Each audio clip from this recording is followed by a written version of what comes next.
Hello, everyone. Thank you for being here with us and here online, if you're online. We will do partially streaming and partially a working group here. And this part that we have the super pleasure to have Christina, the author of Hacking Diversity, with us. We will do a little streaming to give people who couldn't come a little bit of accessibility and the opportunity to get the chance to do that. My name is Paloma Oliveira, and this is Noah. I'm Noah Camille. Cool.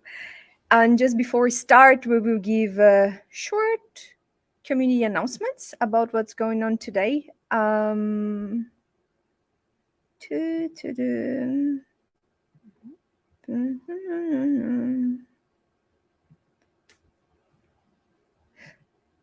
It's great. Cool, perfect. So we are Pilates Berlin. It is our organization. We're based in Berlin. We're part of a larger organization called Pilates that we're all around the world. In today's agenda, we're pretty packed up. We're quite excited. It's a little bit of a different event than we're used to it. So we already have arrived. We ate a little bit. This is our really quick community announcements. From here, we will talk for like about 20 to 30 minutes with Christina. Then we will have some break for eating more and drinking a little bit more. And then we're doing like a dynamic working group to go deeper into the book. And I want to shout out and big thank you to Source Labs, who is sponsoring the events. They are sponsoring the venue, food, but also books that we will be able to raffle with everyone that's here in Berlin with us. So super thank you. And who's Pilates? And us, obviously. Organization from around the world trying to promote diversity within the Python community. Just trying to create a friendly, inclusive space where everybody wants to participate. And we do all sorts of events, and you're very welcome to join us here in Berlin or online next time for future events or help organize, become active. Yeah. Cool. Oops.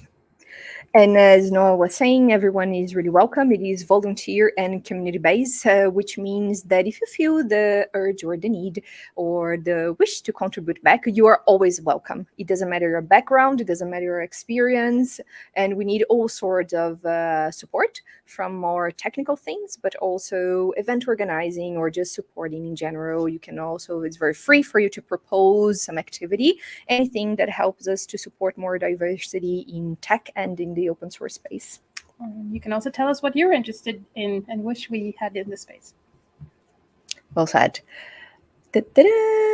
And I want to do a big shout out to a series of events. Pilates start doing most of the efforts of Marin from like a more over a year now. That it's the open source hack nights where we bridge the gap and help you start contributing back to open source. We mostly bring maintainers and from projects to help you really get started and take all of your doubts out. And the next one will be on the 20th of April here also in Berlin. And we will have Noah and Pandas. Yeah, again. If you want to be part of the community, if you're still not, you can join us through the Slack. We do have a little issue with the link, but we will solve soon. But if you just say Slack Pilates, you're already connected with the global community, and there you can just search for City Berlin, and you have direct contact with everyone here. We are often raffling tickets and some other treats for the community, and this is for Women in Data AI Summit. So please participate to have free tickets. This is a really nice project that another Pilates from Sweden, I believe, did, where you create your own avatar to feel yourself represented into the main non-logo. And just a really important reminder, which this event in specific has a lot to do. and we speak a lot. It is our code of conduct. It is a way to keep our community safe and to feel everyone feel welcome. So if you haven't read it yet, please read it. It is a common agreement for us to feel in a safe space. And if you're here, we are in the understanding that you agree with, and quite important. We are also probably taking pictures and promoting this event online. So if you're not comfortable with, no problem at all. Just let us know, and it's all good. Oof. And who is gonna be talking here today? So Christina is the author of this book. Thank you for bringing that. It's I'm really in love with this book. I started reading it and I was like, oh gosh, I really want to go deep into it. It's the fabulous tool for all that we do in PyLadies, and that it's a lot with diversity advocacy. And we had a super pleasure. Christina was super open to talk to us and just be able to answer a few questions that we have and help us getting started. So we thought it would be great to promote the book and go a little deeper and putting our brains together to think about all the problematic the book brings. Okay. And this is Noah. Yeah, a little bit about us as well. I'm currently teaching data science at Neue Fische. I'm on the board of directors for NumFocus, and in this committee, I'm contributing to Pandas. And if you want to stay in touch, then please reach out. And I am Paloma. I work at Sauce Labs. I do a lot of advocacy for open source communities. This is what I do for working. And you also, if you want to get in touch, please get in touch. And this is for later, so I'll stop sharing my screen and let's stop screen sharing. Let's bring Christina to the stage. Hello, Christina. Welcome. Hi, folks. Hi, Paloma. Hi, Noah. Hi, everyone else. I can't see. Hi.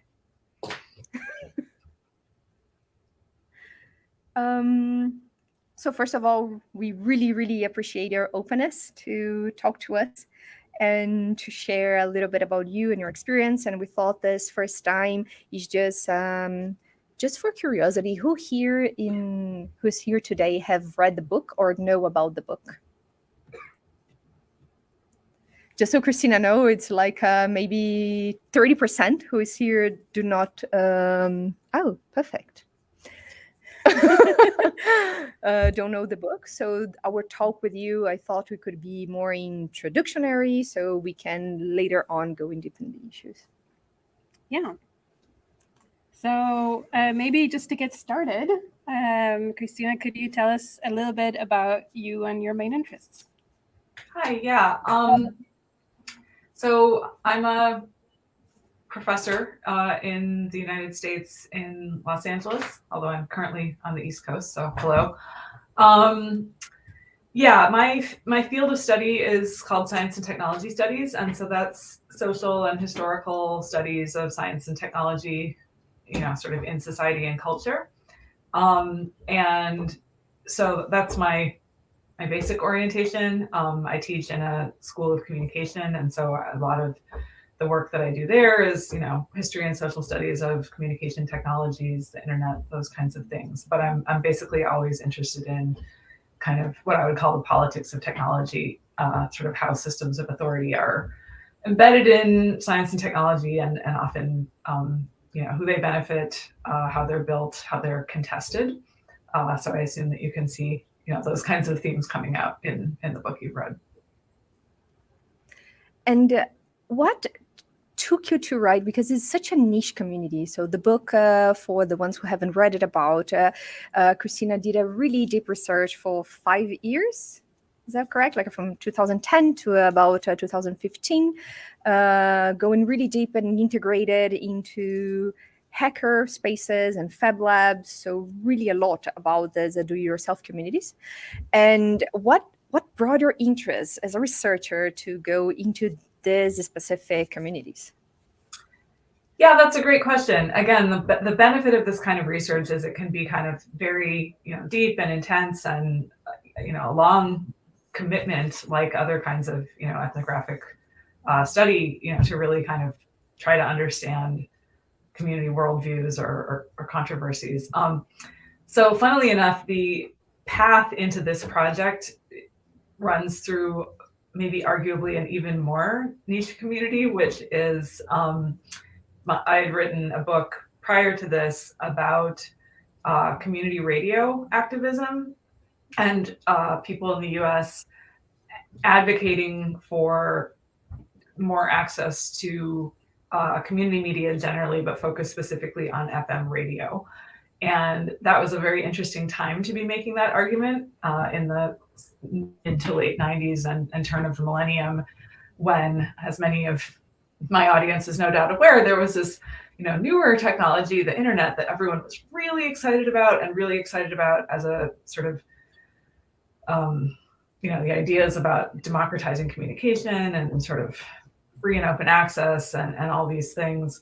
So it was a sort of odd time to be promoting radio, but they were very convinced that radio was a uniquely democratic medium, and that there were also just sort of key issues of political economy that would be made radio a sort of ideal medium for advocating for public access to. And what they did was a really also unique undertaking that combined policy and advocacy work in Washington, D.C., trying to get laws passed that would allow community members legal access to FM spectrum and to have very small, non-commercial community radio stations. But the other thing that they did, I swear this is related, was they built radio stations. And so a lot of their practice, a good deal of it, especially when they weren't in active policy pushes, would be to teach people in the community how to solder a radio transmitter or tune an antenna. And they had a lot of, I think, very radically egalitarian and even feminist beliefs about how putting your hands on the radio technology, learning to build it, learning to control it, was a key part of their radical vision for, very horizontally distributed expertise of all sorts, including technical expertise. And as I said, I think this was very well intended and very sincere, but they kept running into basically a clash or a conflict between these democratic beliefs about access to technology and who had the greatest technological know-how and enthusiasm. And so they would promote, everybody should learn to solder a transmitter board, but then who would show up and be really excited, and who would show up and maybe be excited but get kind of turned off or feel sort of frustrated and not included. It wound up being this sort of involuntary and very unintentional kind of reinscription of patterns of expertise that, maybe they shouldn't have been surprised by, but they were really trying to unseat, and it didn't go as well as they hoped.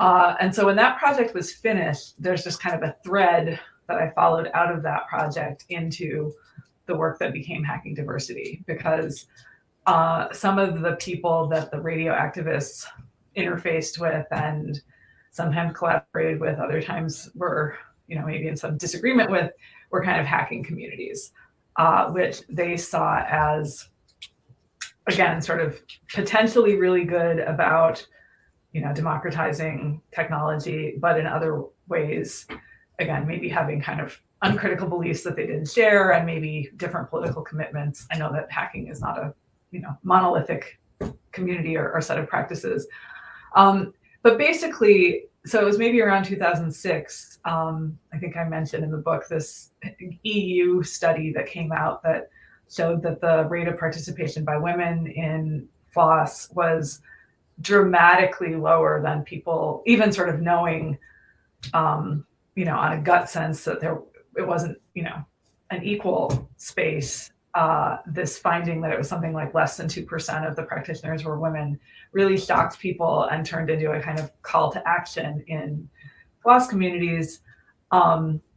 Anyway, so I basically turned to the kind of space you are all in, which is, I think, a kind of maturation of FOSS and of these ideas, looking at, well, what happens when people who know there's this kind of problem, unlike the radio activists who just kind of like bumbled into it, people who know that there's this kind of a problem are actively trying to confront and solve it and change their technical communities and their, technical artifacts maybe.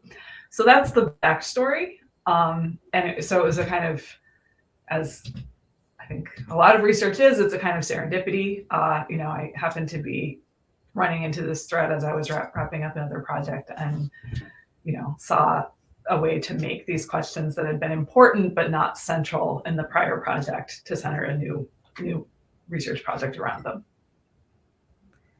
And the one of the I just want to do a link. It's a little bit out of script of our notes, but it's just that it's what blew my mind a lot when I was reading the book is that clear image that you have of this aspect that you're mentioning, that it's like so by one side you have the technology presented in a way that will give you autonomy and will save the world, because you have this, finally you can enter this world of knowledge that contains something that will save the world. But by the other hand, you have this gap, this gigantic gap in between who wants to participate and the ones doing it, that present itself as an easy path, right? And you mentioned radio, then you mention a lot in the book specific hacker spaces, but it also helps in programming, which is software development, which is a lot of where PyLadies deal with. And I really enjoy how you tackle in the book to bring awareness of this perspective, which is surrounded by severe issues, right? And I want to try to break it down, some of those issues here, so we can tackle one by one. And one of them is, and that's the impression that I have, there's this Mayo lead genius hacker that is in this representation space that is kind of scary, but it presents it at the same time. It wants to facilitate. It also pushes you away because somehow this has to be kept as the genius instance. And you touch a lot about that in the book. Can you talk a little bit to us, if someone haven't read the book, a little bit of your thoughts on that? Yeah, so I mentioned at the beginning, so my background includes actually a lot of historical, I don't do historical research, well, I do a little bit, but mostly I do ethnographic research, but I read a lot of history. And so history of technology is a little subfield. And there's some really fascinating work, and here I'm thinking with Susan Douglas, who's a historian of radio broadcasting, actually.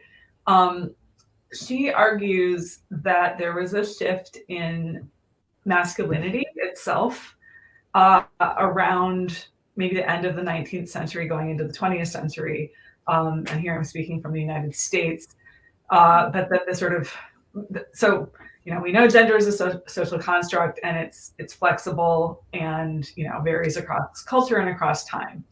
And something that she shows is the actual sort of remaking of masculinity in a period where the culture basically went from needing sort of brawny, go conquer the frontier, kind of Western expansion. And of course, this is a, racial domination. And so it's white masculinity, white Christian native-born masculinity. But that in the early 20th century, cities were getting bigger and more important, and there became a need for basically the kind of white collar fiddling with electronics and, industrial R&D, think the kinds of big firms, European examples, I don't know, Siemens, American, IBM, these kinds of things. And so the masculinity that goes out and like wrestles a bear was fine as a myth, but they needed to sort of update it to actually make manhood, contiguous and sort of complementary with, what the society needed at the time. And so she calls this technical masculinity. and shows, the sort of control over nature, control over the bear or whatever, getting shifted into control over electronics. And this is with radio and, the electronics tinkering that, she identifies that was a really like long-standing pastime for men and boys to do in social spaces, get together on the weekend with your uncle and go in the basement and, maybe build a transmitter, go outside, test it. That there's a very long line of continuity where the technologies change, but the social identity and the sort of practice of carving out this sort of masculine space that is, got a continuity between boyhood and adulthood. And so boyhood might be sort of playing and pleasure, and it would be actually preparation, among other things, for employment in a technical field as an adult. That this has a very long sort of unbroken continuity. And so the tendency of the whole culture, including the press and just sort of popular representation, to celebrate boys and men, usually white, because there's a sort of presumption of being a good actor and innocent in a certain sense. It's not an evil tech genius. It's a, non-threatening tech genius, or threatening, but not in a way that the culture should respond to by criminalizing.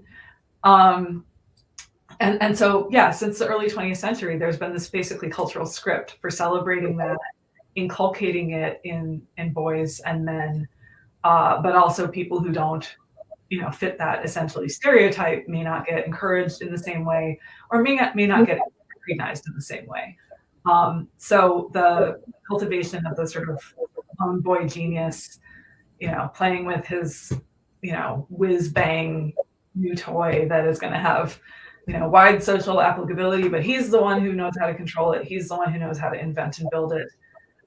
That's really old, and it's very, very, very sticky, right? It's still doing work, even in the present. Yeah, and I think most of us here and in our community consider ourselves relatively tech savvy. And we also, I think, care very much about our own communities and how we come together and so on. But there is this quote, there's no hack or tech that could potentially solve social problems. So why is it that tech savvies think they can hack their way through social problems? And why do you, maybe after 5 years of research, think that that's really not possible and we need to learn something new? That's a really good question, and it's a really hard question. And returning to the, sort of earlier answer I just gave about the sort of cultural script, we have longstanding cultural belief in essentially the sort of progressive power of technology, right?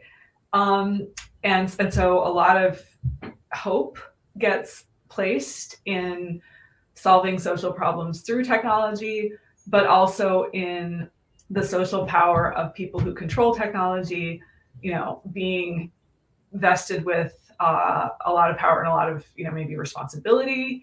And so something that I argue is that this association is so, tight and tightly woven that it can get hard to kind of see where like technical expertise or acumen starts and social power ends, partly because so much power is given to the bearers of technology. But something I think that is productive to do is to recognize that those are not actually the same things. They've just been sort of tightly bound. And so first of all, we might want to think of, thinking about social problems in expansive ways that don't necessarily have to do with technology, but we also want to think about that longstanding association between social power and technologists or, technocratic governance, and recognize that is often sort of reproducing itself inside social patterns about who has power and who's disenfranchised. So a lot of technology is itself already being sort of built to essentially promulgate the wants and needs of, elites and corporations and, again, white male patriarchal orders. And so that's another reason why it seems like technology is a really good target for, intervention and making things better, making things more equal. But it's also a sort of uniquely tricky target, I would argue, if you're not sort of taking the wider view of, how it's come to be that way and what it kind of sits within. Also, I think a lot of the time you will hear this argument in, I know, techie circles and even political ones, technology is neutral, it's just how you use it or something. And we want to say, like, actually, technology sits within and is sort of interwoven with all of these social relations sort of from the jump. And just the benefit, I think, of, I'm now self-serving, but the benefit, I think, of thinking the way I do about this is it helps you sort of disentangle some of that. I think it's a very easy sort of confusion to have. But something I think that we should be pressing on is, ways in which those are productive conversations and ways in which they might be kind of limiting if the focus is really a broader sort of emancipatory politics and, So technologies may be part of that, but I don't think it should be the whole problem shouldn't get boiled down to that, because you're already ceding a lot of ground. And also, if there were a wider, set of equalities, technology itself might actually not be seeming so important. And so the reason that it does seem so important, I'm getting inarticulate, is actually sort of indicative of social conditions that have given it a lot of power. And that's, I think, something we need to be questioning, along with trying to democratize technology, if that made sense. It may not have. That makes absolutely sense. But the question that it remains a lot in our head, I guess, it's how, because you did such a great work in mapping lots of efforts that had already been done in the space from this people into technology point of view, and you saw a lot of what failed and what works very well. So from this point of view that we understanding, so first we need to understand we're tackling not to save the world and all the social injustice, but from everything that has already been done, what failed tremendously and what can show us a path to try to tackle some of those world injustices. Yeah, so another thing I want to maybe add, and sorry again to speak from a US context, but it's the one I know the best.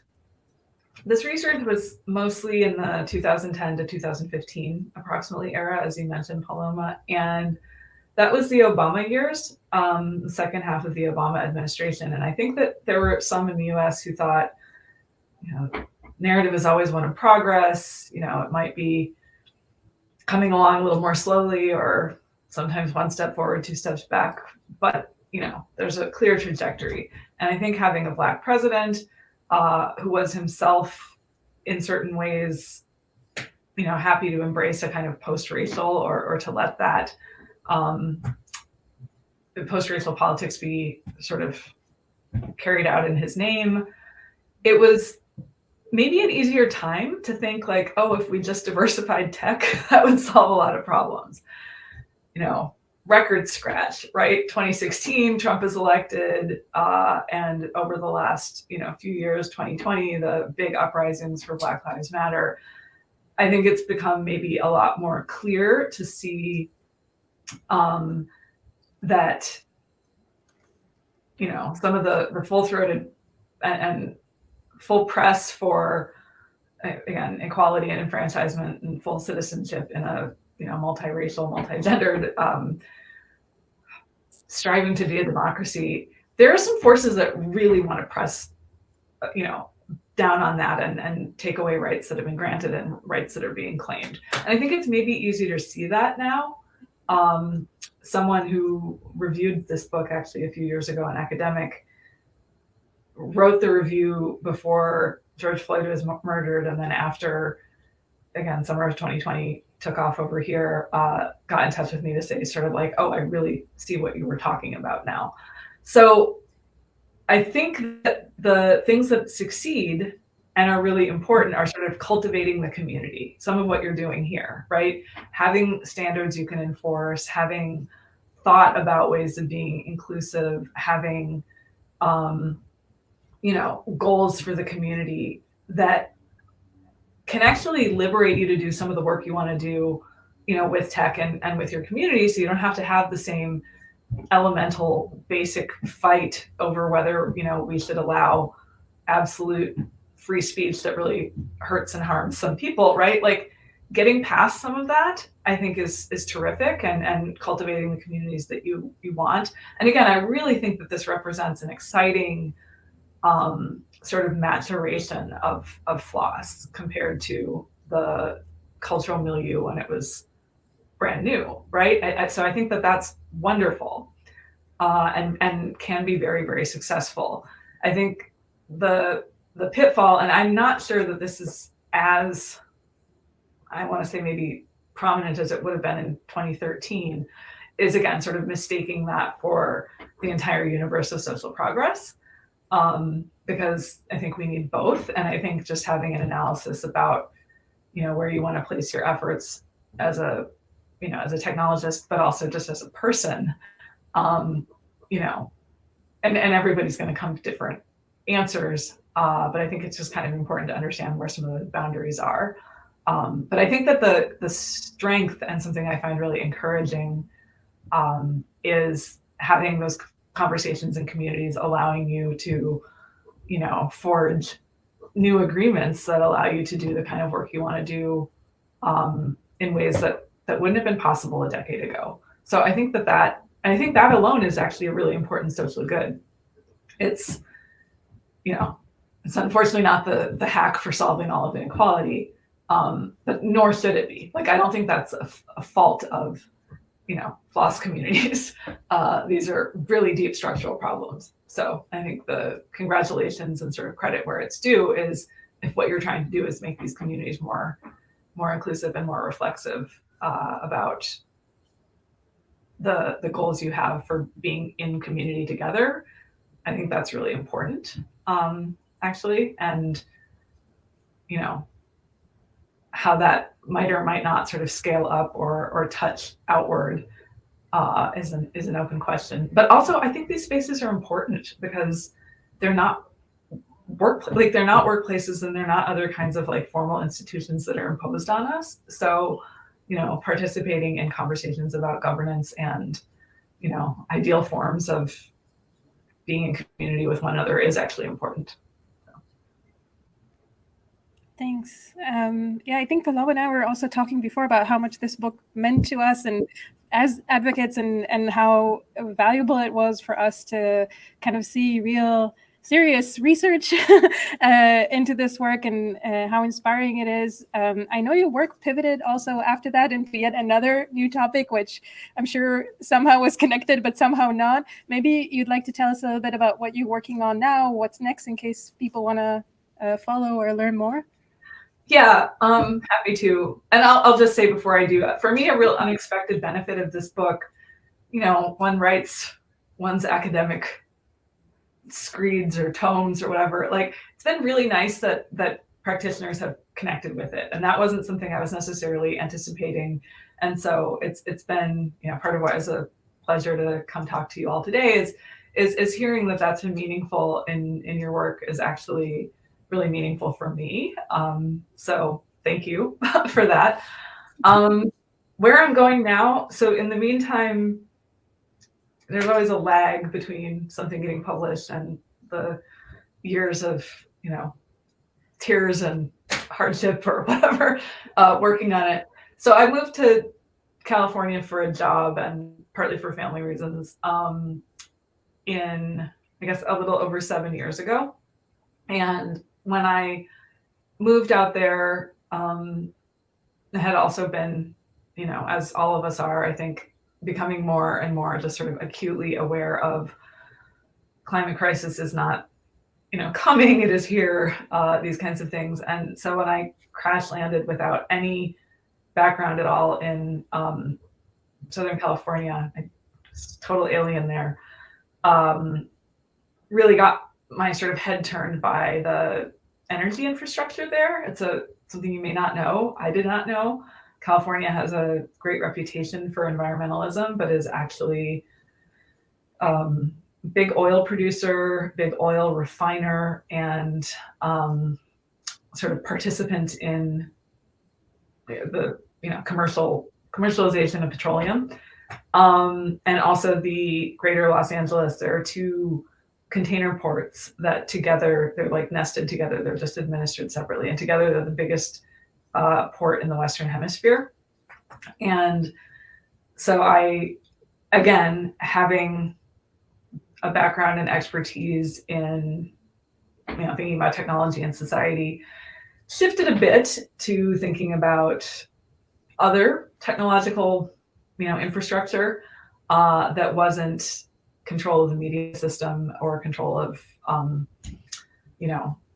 software and hardware. But to me, there are continuities. Again, it's still a kind of tech infrastructure project, and it's still a sort of contestation between top-down and bottom-up sort of problems. And so this new book that just came out actually a couple months ago is called Oil Beach, and it's about, again, shipping, oil, militarism, and wildlife conservation in Los Angeles, but with implications, the sort of 50 years after the environmental regulation and a very steep increase in commercial shipping and importation here. What has succeeded, what has failed, and what are the implications? I could talk about that all day. I won't. But yeah, that's what I've been working on now. But there again, there's still sort of questions of, communication technology and sort of logistics and information that control this site that I think also sort of allowed me to move, into it. You're always working in sort of additive ways. So anyway, that's what I've been up to now. But so it's kind of fun to talk about this. Well, thank you a lot. I kind of got lost on track on time, actually. Oh, kind of good. Sorry, from our questions, this is what we have planned, but I could talk to you probably for the whole week in like a non-stop. Jay, is there any questions that's coming from online? There's no questions currently, but I'll tell people now they can write them in the chat. Thank you. Maybe people want to take in the room first. Yeah. And now you who are here and have the opportunity to ask any questions you would like to enjoy the presence of Christina around.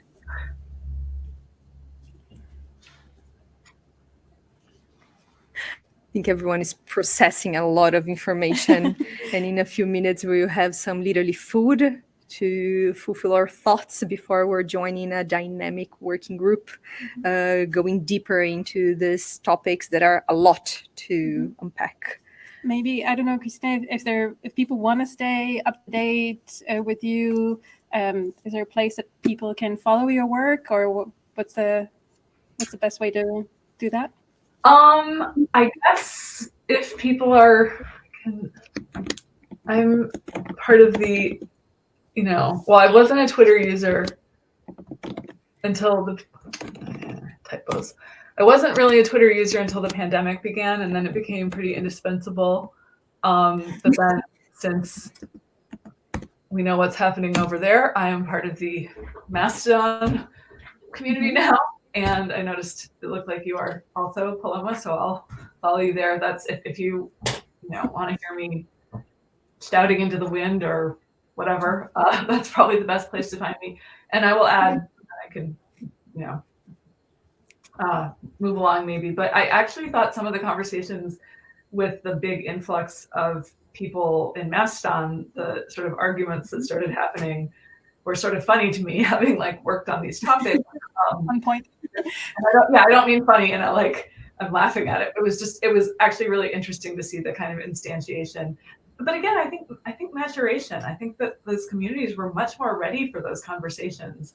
I don't mean that there weren't, missteps or things that seemed kind of painful, but it seemed like people were more ready to have those conversations than if something equivalent had happened a decade ago. So I found that actually very encouraging in a way. So anyway, you can find me there. I also, if you Google my name, you will find, my papers and my web presence, through my university and stuff. So anyway, Do we seems have like Raising we your have a hand. question? Yeah. yeah. No. 1 second. I think we do. Yeah, so Eddie asks, from 2019 until now, what can you say changed? Okay, so I'm not going to speak real authoritatively because I'm not sort of embedded or doing, the active immersion that I was in the period writing up to, the book coming out and writing it. But again, I will just reiterate, I do think that some of the stakes with,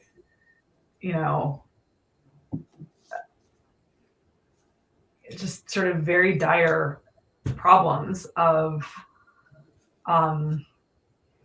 racial capitalism and the mobilization of, anti-democratic, authoritarian, fascist politics in a world of,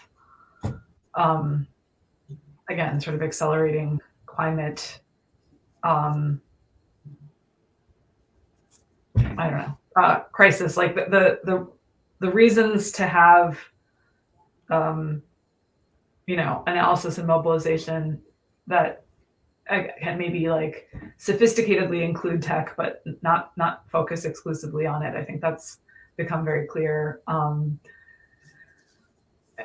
don't know. I guess I could say uninformed babbling things about the pandemic also. I think thinking about inclusion and sort of disability and ways of having connection and continuity and inclusion that, like what we're doing now, are accessible remotely. Some of those conversations needed to happen and maybe got accelerated with some of what's been happening. But yeah, we've been having a lot of shocks, and I guess I tend to think that those will continue. So again, having ways to connect and build solidarities are really important. But I can't speak specifically to developments in FLOSS as much because I haven't been paying close attention. Well,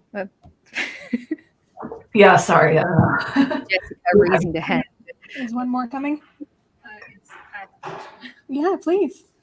I'm wondering, I don't know if Christina can hear me from here, but I'm wondering about, I'm hearing democracy as a word thrown around a lot, also in the current conversations to do with the growth of AI. And I kind of feel like it's being hijacked in a sense of, oh, this is democratic because we, in some sense, released it to a large group of people. But what I'm actually seeing is that we're often putting things behind big paywalls or a certain application behind paywalls. We're using this technology in sometimes very undemocratic ways.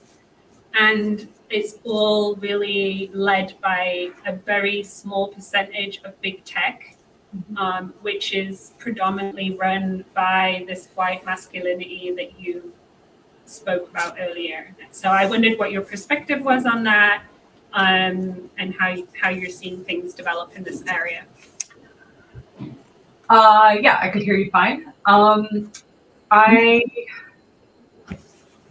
I think it's a really good question. And I won't speak very specifically to AI because I'm not following that particularly very closely, but I think that the kinds of structures that I alluded to earlier in the talk, the patterns are the same, right? If you're talking about, and this is really important, just the sort of imperatives of commercial firms, right? That should be named.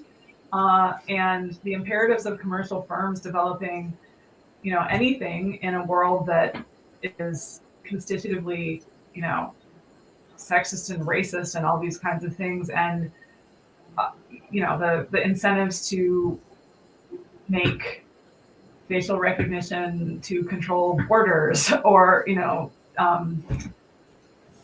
design systems to assess who can, again, sort of cross or move around freely and who can't. Those, yeah. So I think that the question you asked is a good one, and I think that the answer is, yeah. I don't think that we should allow the sort of terms of the conversation to be around, oh, you have access to this thing, right? I think the frame is much, much wider, and it includes the sort of basis that those priorities and data sets sort of rest on, which is a sort of long, deep sort of structural legacy of, again, tech being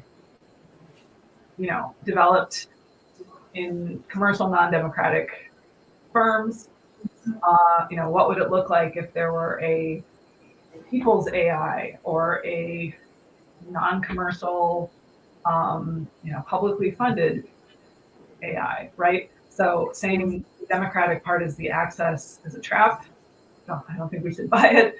But and you're also right, who's likely to control those firms and whose priorities are going to be kind of, even without being stated, sort of tacitly built into those models. So I think it's, the challenge is to recognize those patterns and name them and, critique them.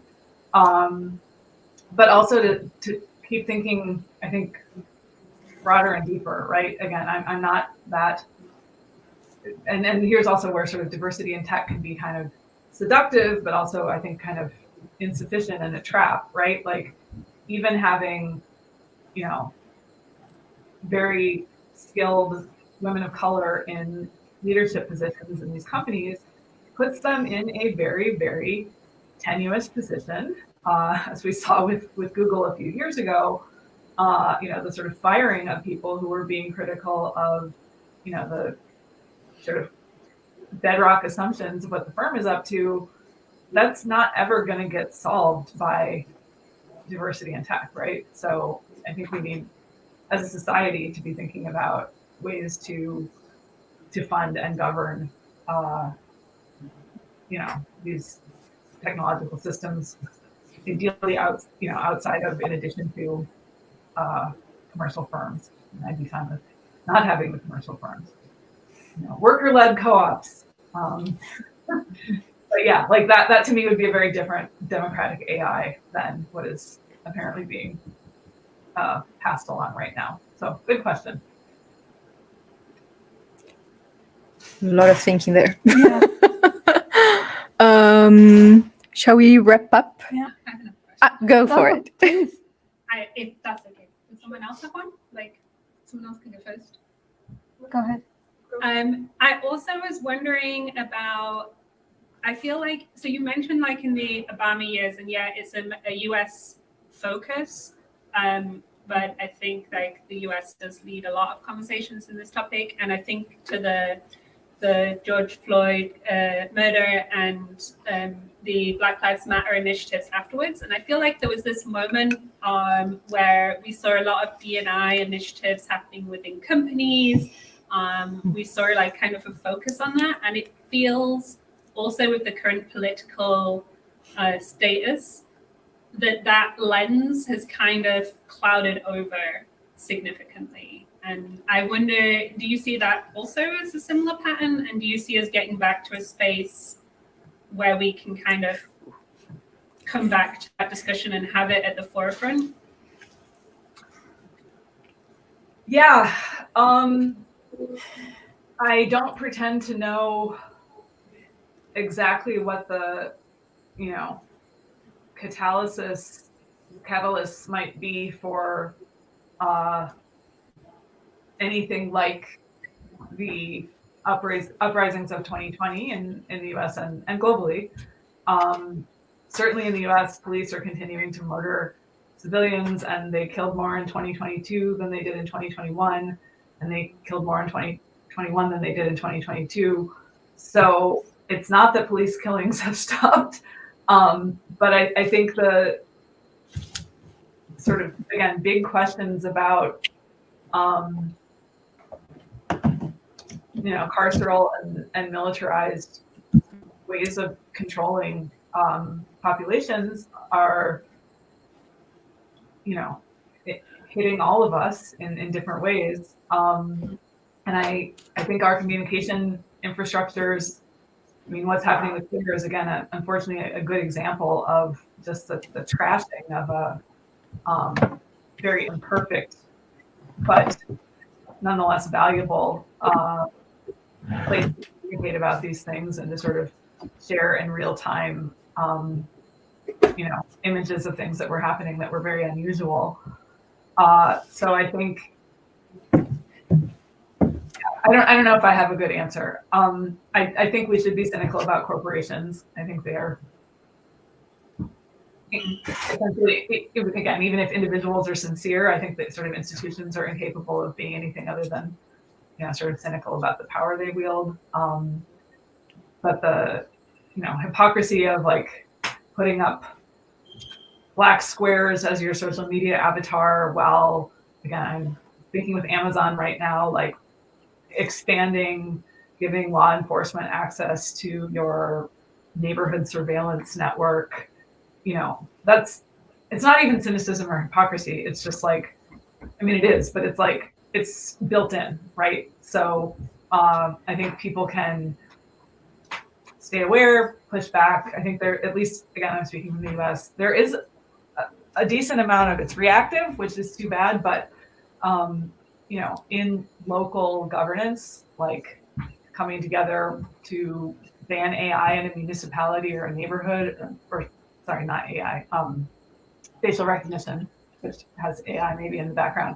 Like those kinds of things matter, but they're fairly local. I don't know. I guess the EU also does have, you know, the power to pass certain, you know, governance. We know this with GDPR that would apply to US companies if they're enforced, which is a whole other matter. Anyway, this is a diffuse, probably non-answer, but I don't think those struggles have gone away. So I think continuing to keep them front and center and watch for opportunities to, you know, have collective resistance is, you know, it's the charge of the day, frankly.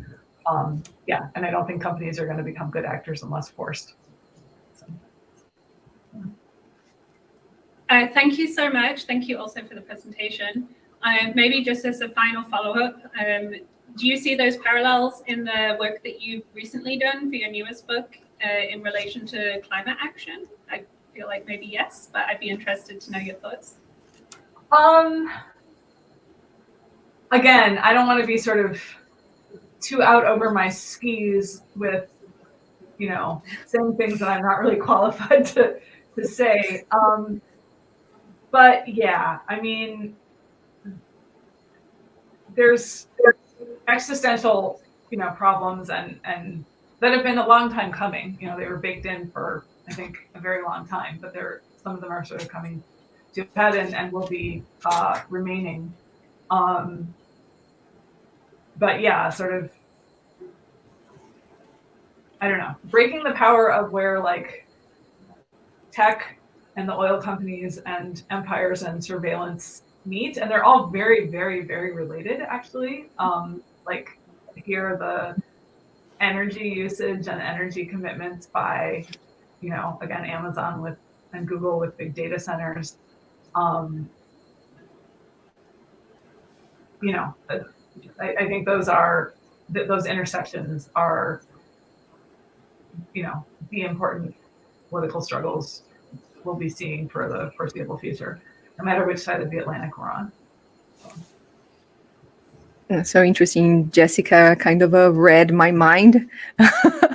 I was like, oh gosh, suddenly like those light bulbs thinking this parallel by kind of California greenwashing, selling something and doing something behind NDEI. So what it's trying to unveil, I think a lot of the community work we do or try to do, although not saving the world, is try to unveil those masks that is very easily pushed through our throats in the first layer of like a social media or so we try to unveil that and go a little deeper to ask ourselves always very critically, what are we coding? What are our lines of code we're putting the world actually doing? And I think that's the most valuable of the community work we try to do. And I don't know, I could stay here forever, but I think it's time. I appreciate so much your being here with us, and appreciate and thank a lot to people who are online, people who will see it in the future, and of course, people who got their bikes on the subway or somehow walking came here to this place in the middle of the rain. Yeah, so thank you so much. And yeah. Have a good evening. Yeah, I'm gonna go hop away on my bicycle, actually. All right. Take care. Bye. Bye.